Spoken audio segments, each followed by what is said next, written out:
The focus of today's hearing is to examine the compensation fund set up for the resident Gulf Coast who were harmed by the BP spill. However we address that question, I think it would be instructive to consider what doesn't work when it comes to compensating people affected by an oil spill.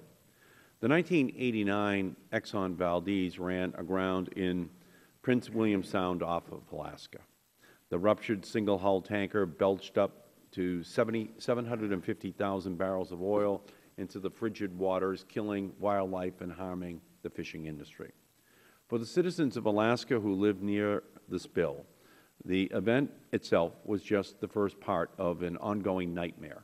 Commercial fishing businesses shuttered, recreation and tourism dollars were lost.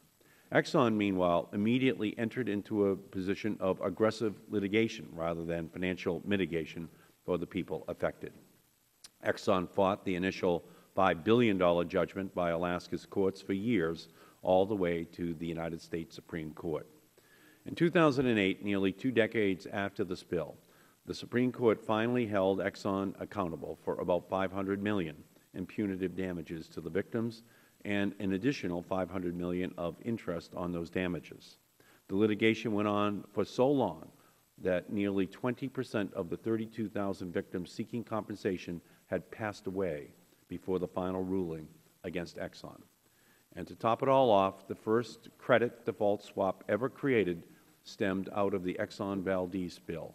J.P. Morgan Chase bankers created the now infamous financial mechanism to hedge their own liability after staking nearly $5 billion in credit to Exxon to cover the company's potential payouts. Subsequent credit default swaps went on to play a critical role in igniting the financial crisis of 2008.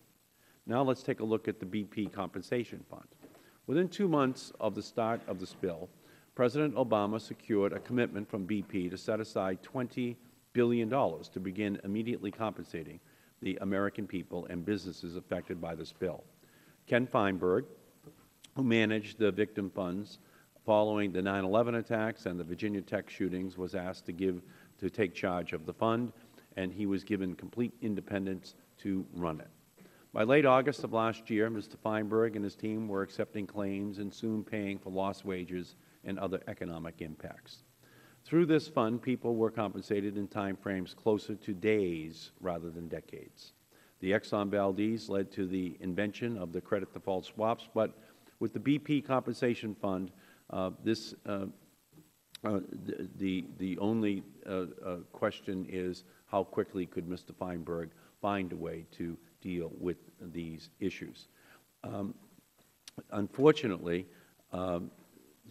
there were some who said that this fund accounted to a Chicago-style shakedown politics. But at a pivotal time in our nation's history, when an oil rig sank to the bottom of the ocean and oil washed up on our shores, this fund kept families and businesses afloat. More than 200,000 residents and businesses have been paid roughly $5.5 billion so far this year. Thousands of new claims are still coming in every week as people see their neighbors being made whole. I have been quite critical of BP for many things associated with this spill, but here I believe the company did the right thing. And I really would like to thank the work done by Ken Feinberg. I think it's a model for how tragedies basically bring out the best in people, and Mr. Feinberg, you demonstrated that as you did in creating a climate that brought out the best of the people in the Gulf of Mexico and trying to resolve these issues as well.